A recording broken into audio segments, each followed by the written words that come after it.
Don't forget to like, follow, subscribe, and turn on notifications so that you will receive alerts when there are new episodes. Go get it. This what I tell 'em. Look, I've been grinding for so long, I wake up and chase my goals. I go out and I go get it. How to code, that's all I know. I don't succeed, then I don't breathe. Success, what does it mean? If I conquer all my goals, then I'm living out my dream. Dig deep, go out and get it. Success Chronicles. Compete until it's finished. Success Chronicles. Go take care of your business. Success Chronicles. It's deeper than just winning. Success Chronicles.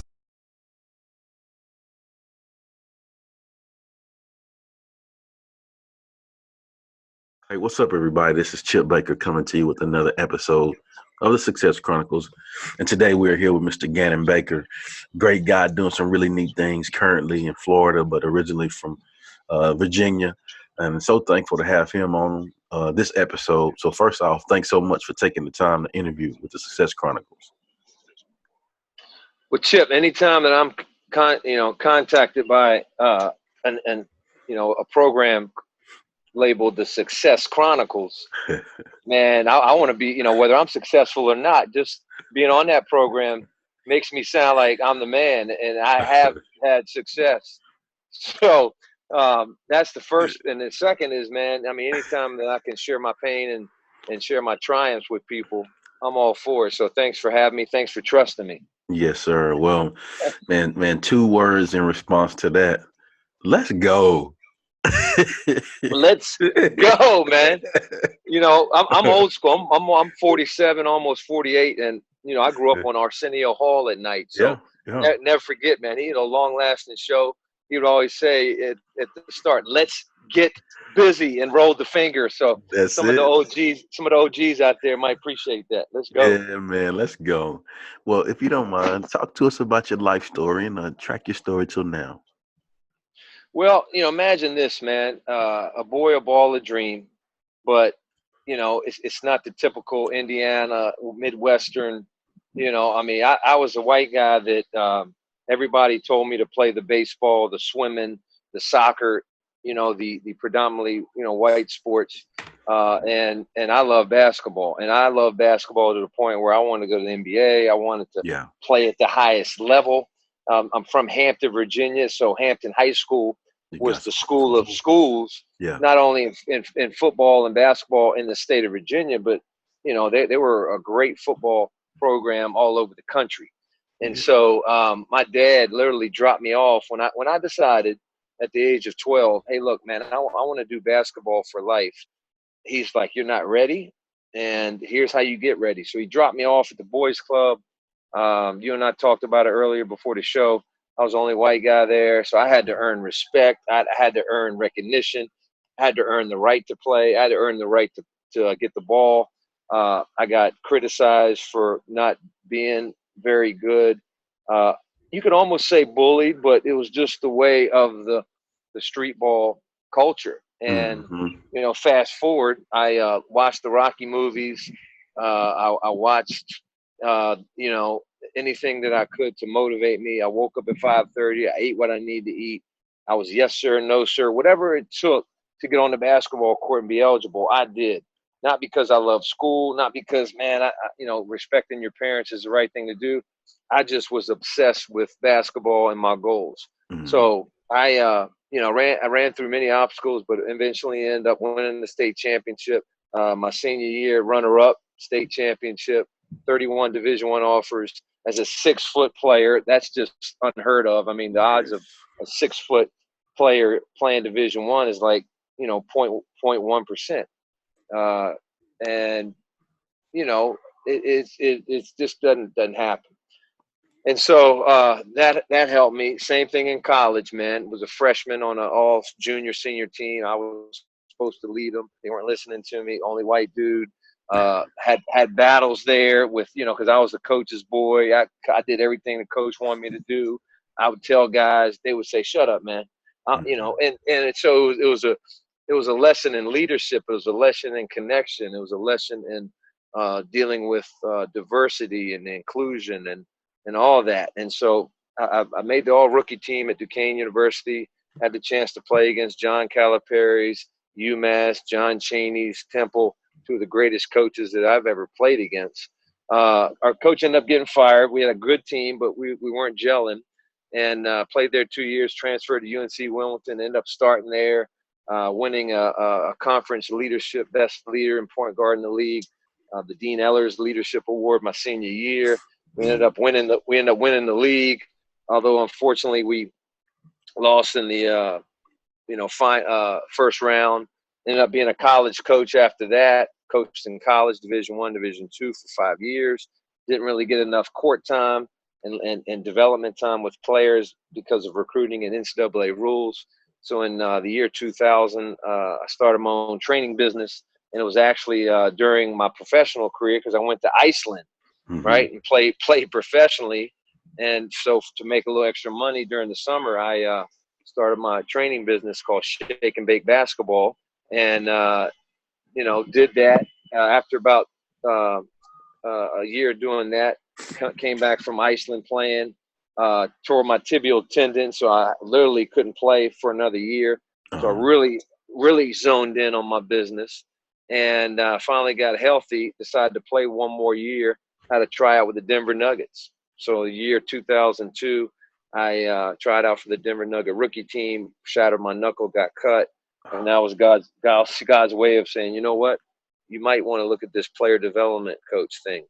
And so since, the year 2001 up until the present, I've been doing it full time, been to 48 countries, 5 continents, 47 states in the United States, been able to be on the court with and work out with guys like Ray Allen, LeBron James, Kobe Bryant, Kevin Durant, Chris Paul, Maury Stoudemire, Tyson Chandler, Maya Moore, you name it. I've spoken on every level, done clinics, junior national teams. I now have a business in China that I'm 49% owner of. And one of the hardest things I've ever had to do in my life is the present and be stuck at home and not have work for 4 months. And maybe this is one of the reasons is because I needed to share my story with you. So thanks for letting me share. Man, such a great story. And it's really cool how we can take our experiences and take the lessons from those and use those to be a blessing to others. Yeah, I mean, one of the things that I've done the last 10 years is mentor. Yeah. And everybody needs a coach. Everybody needs a mentor. A mentor, by definition, is a man or a woman, right? A men to tour your life, to literally go through your life physically, mentally, emotionally, spiritually, and socially, and say, here's some good, here's some things you need to work on.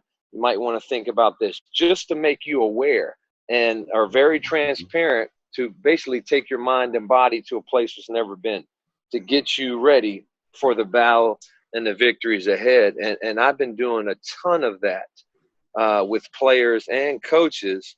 And it's life, right? Using basketball as the platform, but helping these most of his young men, helping these young men, these young adults go into life and win at life, be successful at life, be what I got this from one of my friends, Kevin Sutton, assistant coach at University of Rhode Island. He's another guy that you should interview. He calls it a living trophy. You want to create whatever platform you have. Chip, you're a teacher in school, lawyer, president of the United States, soccer coach, basketball. You use your platform as a tool to help these kids win at life and win every day, right? They're a living trophy. They go out every day and they win the day. They win the relationship. They win the family. They win the community. And, Ray Allen is a living trophy. He's doing that with his NBA platform. Just in his example, Maya Moore recently got that guy off, got him out of jail early, right? For a crime he didn't commit. So like people like that using their platform and popularity to bring power to communities, and that's what I enjoy doing now, as well as train physically basketball players and coaches. It's good stuff, man. Well, what are 3 things that you've accomplished in your life that you're proud of? Well, number one, I went as far as I could with my schooling. I got a master's. Obviously, I could go a few more years and get a doctorate, but I'm an educated man. Now, you might say, well, Gannon, you don't need a school degree to be successful in life. And my answer is, yeah, you don't, but it ain't gonna hurt you. And it's not the destination. It's not that degree. It's not those grades. That's just part of it. It's the journey. I learned so many lessons relationally, problem solving, emotionally, mentally in my journey of school, diversity, how to deal with people that are different than you, how to solve problems, how to manage time, how to figure it out when the teacher's not really passionate and doesn't really care about you, how to get motivated by a teacher that really cares about you, a teacher that has higher expectations than you. Like I learned how to teach and connect. Come on. Through schooling and education. So I'm most proud of that. And you know what? The world will give you a parachute if you fail in business or entrepreneurship if you have an educational degree. So I have a master's in kinesiology. I have an undergrad in math. So right now I could go teach and coach in college or high school. I mean, usually any subject, right? But my specialization is kinesiology, physical education, and math. And so that's something I'm proud of and something that I think every young person should try to do. Not saying that, hey, out of high school, you can go to a trade school. That's cool. I'm just saying if you have the opportunity to, it's not a bad thing. It really helped me. Number two, being married, committing to my marriage. My wife and I have been married for 10 years, been, together for 13. Unfortunately, I went through a divorce early in my career. I was married and got divorced after 8 years. That bothered me. Yeah. That bothered me. A majority of it was my fault. And that's probably one of the most painful things I've ever been through because I hurt families. I hurt loved ones. Didn't have any kids in that marriage, but I got remarried. I didn't want to get remarried, got remarried again. And I maybe it's because I went through the pain, but I understand now how important that commitment is, how important that synergy is, how important that God's covenant is. And I'm proud to say that right now, man, we're on top of the world. Like we're making it. We're not even talking about quitting. We never do. And we have 3 beautiful kids that they excite me more than training a Kevin Durant. They excite me more than some of the NBA and NCAA coaching offers that I might get from time to time. I have more passion about them than my first love of basketball. Yeah. So I'm happy about that. I'm really proud about that. It's a gift from God. And the third thing is, man, I'm one of the few out there. I don't know the percentages. I've read over 50%. I've read up to 70% of people don't enjoy what they do for a living. And I actually have an agape love for what I do. Agape is the deepest kind of love you can have. It's unconditional. It's the love I have for my kids and wife. I have that same kind of love for coaching basketball and coaching people because I look at basketball. Yes, you want to teach them how to win. You want to win the championship. You want them to make the team. You want them to score 30, 40 points. You want them to be great at what they do. But I look at my job as, man, I'm making that kid's life better. I'm teaching them about energy. I'm teaching them about passion. I'm teaching them about racism. I'm teaching them about poverty. I'm teaching them about fear. Like those are my 3 non-negotiables. When I coach, I want to break the poverty in your life. I want to break the racism in your life. And I want to break the fear in your life. Like that's, and if you break those 3 things on the court, man, you got a Kobe Bryant, man. Mm-hmm. I love it, man. I love it. That's some real stuff right there. It is, man. I think what makes you happy is number 1, you're doing something that's real and you're living the truth and you're speaking the truth. And number 2, you grow and you get better. And I mean, am I real all the time? I don't know. Probably I probably fluff sometimes, but you know what? I'm really trying to, and I've done this for all my life, man. I really try to be transparent. I really try to be genuine. I really try to speak my mind, but never want to disrespect the person's spirit. Yeah. Right. I don't want to disrespect you as a person, but I want to praise right or challenge wrong. Mm. That's all, man. That's all. And I think this world needs more honor and respect, man, for authority. And that's one of the hardest things about coaching nowadays is that these kids have little respect for authority. And you're seeing that now with the virus, you know what I mean? These young kids, right? But again, Chip, that's their nature, right? I'm not shocked or disappointed, you know, because that's their nature. That's who they are. Right. So you gotta meet them where they're at and continue to take small bites of the apple, right? When you're teaching them, and be patient, and tolerant, and hopefully the seeds that you plant in them will, you know, be fruitful later on in life. Yeah. Well, let's hit on success. I know I heard your story, you talked your story, and you talked about some principles and things that you're proud of, and you know how you operate. And I would consider all of that to be hugely successful. What's your definition of success? You know, that's a great question. It's definitely not what the world thinks. Yeah. You know, it's definitely not what the media portrays out there.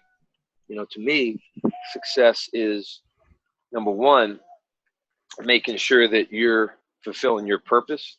And I know that's deep and cliche-ish, but I mean, whether you believe in God or not, what do you think your biggest strength is on this earth? What do you think that you love to do on this earth, and how is it helping other people? Like if you're doing something you love and you're good at it and it brings value to other people, that's success. And in my industry, unfortunately, coaches are measured by how many wins they have, how many professional players they have, and how in the players, you know, how many stats, how big their stats are, and how many followers they have on social media. Are they popular, and are they powerful? That's how my industry determines success. And that is true. That gets you a platform, that gets you some attention, but you'll never have peace and you'll never have joy unless you're giving, unless you're sharing, unless you're making an impact, unless you're making a difference. You know, it's funny to me, Chip, people define success now, you know, in my industry is the influencers. Oh, man, you know, let's go, for example, James Harden. Oh, man, he's an influencer. He's an influencer. Okay, yeah, he influences people to buy, but and I don't know James. I met him a few times, got on the court with him when he was at Arizona State because he opened the gym up for myself and Mari Stoudemire. So I don't know him personally. I'm just using his example. I know he's probably the most popular player in China. I get tons of questions asked about him. You know, I like his game, works hard. I'm just saying, is he impacted? I don't know. But if I was his mentor, if I was close to him, I am. You better believe I'm in his ear. Hey, man, what do you think about this cause? Whatever his cause is, whether it's depression or feeding the homeless, whatever. Like, that's, to me, true success is, are you in God's will? Are you in your purpose? Are you good at it? Do you love it? And is it helping your community? Is it helping change people's lives for the better? Yeah. Love it, man. Well, before we get off, if you don't mind sharing with the audience where they can go follow you and check you out and show you some love.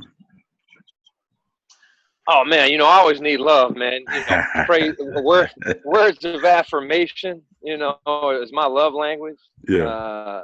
Physical touch is my love language.